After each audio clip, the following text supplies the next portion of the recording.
tidaklah seorang mukmin akan merasakan kenikmatan, kelezatan dan juga kebahagiaan selain ketika seorang mukmin tersebut berjumpa dengan Tuhannya Allah Subhanahu wa taala.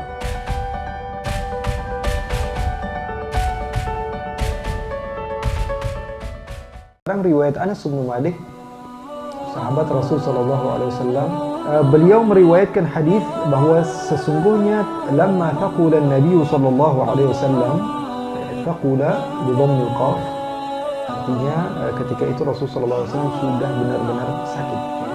Taqil adalah berat, taqula adalah sakit yang sudah sedikit berat. Rasul sallallahu alaihi wasallam dikatakan oleh Sayyidina Anas bin Malik,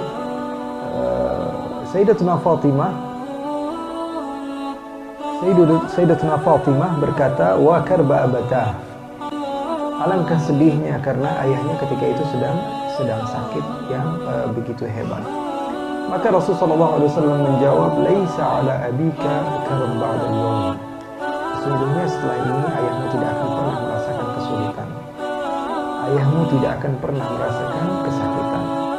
Riwayat ini adalah riwayat dari para sahabat Nabi Muhammad sallallahu alaihi wasallam yang bernama Anas bin Malik dan diriwayatkan oleh Imam Al-Bukhari radhiyallahu taala anhu.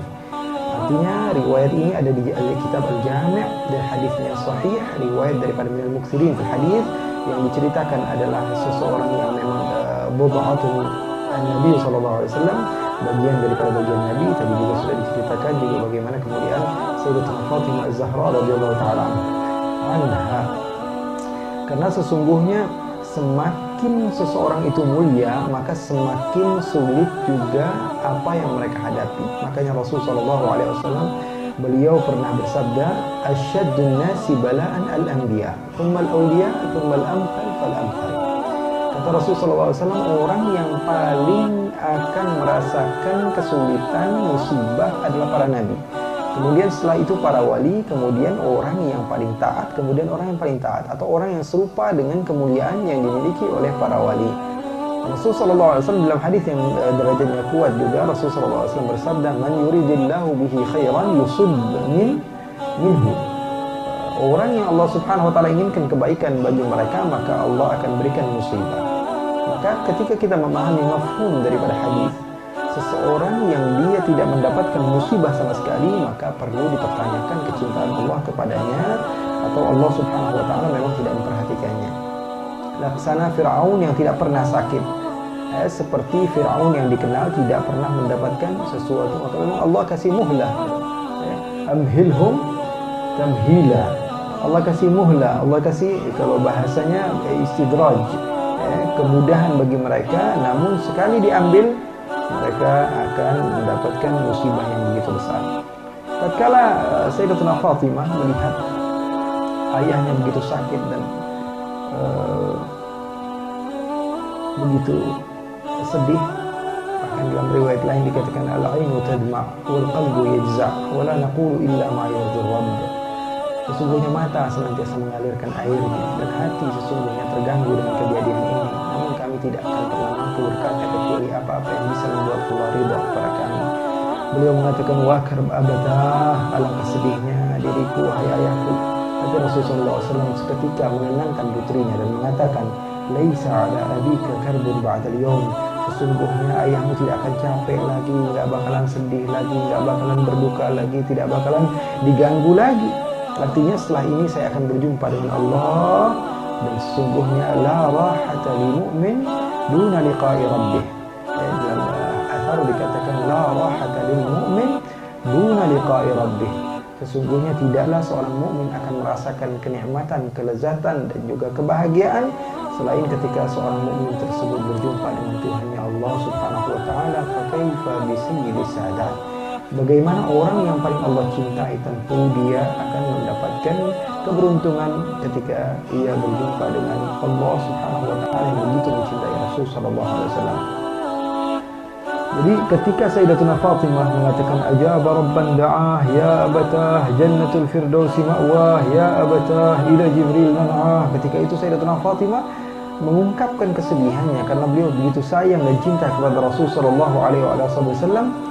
dari hadis ini kita menyimpulkan bahwa jawazut tawajju' lil mayyit, boleh seseorang itu sedih kalau ada salah seorang di antara keluarganya itu sakaratul maut, bukan dipaksa-paksain ini nggak sedih gitu ya, dipaksa-paksain senyum, ketawa, dia main handphone gitu ya. Bapaknya lagi sakaratul maut, dia buka handphone, buka PUBG, main. Kalau enggak main PS. Kenapa? Biar nggak tegang nih, kan agama Islam melarang nih kita sedih. Enggak begitu juga. Ini kesalahan yang terkadang dibilang, kan nggak boleh kita terlalu sedih, orang dia. Namanya kamu nggak punya hati, orang tua kamu sedang sakit, sedang sakaratul maut, kamu malah meninggalkan dengan hal-hal duniawi dan kamu katakan bahwa saya ini supaya ikuti perintah Allah. Bahkan Rasulullah SAW aqarraha ala dzalik. Riwayat hadis setelah ini dari riwayat Usama bin Zaid diceritakan bahwa Rasulullah SAW ketika keponakan cucu Rasulullah SAW meninggal, putra daripada Zainab, Rasulullah SAW menangis. Lalu sebagian di antara sahabat bertanya, kok Rasulullah kok nangis? Kata Rasulullah SAW, beliau menjawab, hadhihi rahmatun ja'alallahu ta'ala fi qulubi ibadihi. Ini adalah rasa kasih sayang yang Allah Subhanahu wa taala berikan bagi sanubari hamba Allah Subhanahu wa taala yang beriman kepada Allah. Jadi bukan sesuatu yang dilarang oleh agama. Jadi boleh saja bersedih, namun jangan sampai ngerobek-robek baju, teriak-teriak, mukul-mukul dada dan yang semisalnya. Itu ada larangannya dari agama Islam. Paham tuh? Jadi bersedih ketika salah seorang di antara keluarga kita merasakan musibah, maka itu hal-hal yang wajar saja, wajar-wajar saja.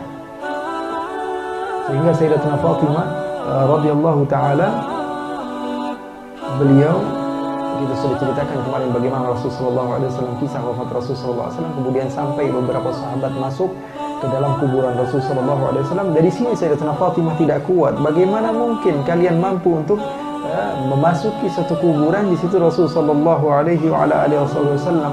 Kemudian beliau mengatakan, mada ala man syamma turbata Ahmadin alla yashumma madaz zamani ghawaliya subbat alayya masaibun law anha subbat ala al-ayyami udna layaliya. Kata beliau, apa yang akan dirasakan oleh seseorang seperti saya yang senantiasa mencium keindahan ayahanda saya Rasulullah SAW. Pada saat ini apa yang mampu saya cium setelah keindahan dan keharuman seseorang seperti Rasulullah SAW? Sesungguhnya saya mendapatkan musibah. Musibah tersebut andai saja diberikan kepada hari-hari, maka semua hari akan berubah menjadi malam. Artinya tidak akan ada keterangan, tidak akan ada rasa cahaya, tidak akan ada rasa bahagia, semuanya akan menjadi gelap. Jadi ini peminjaman bahasa, artinya ya, waktu gelap itu adalah waktu yang membuat orang itu sedih. Umumnya seorang yang kalau sudah berpakaian hitam itu artinya sedih, atau di malam, kalimat malam itu diartikan waktu bolam, bisa jadi itu adalah kesedihan hati atau sesuatu yang jadi indah sekali. Beliau mengatakan, subbat alayya masaib, saya ini diberikan musibah sama Allah, lau annaha subbat alal ayyami udna layaliya. Saya ini kalau kena musibah seperti ini, kalau musibah ini diberikan kepada hari mendapatkan musibah seperti apa yang saya timpa, maka hari-hari semuanya akan menjadi malam dan tidak akan ada siang lagi.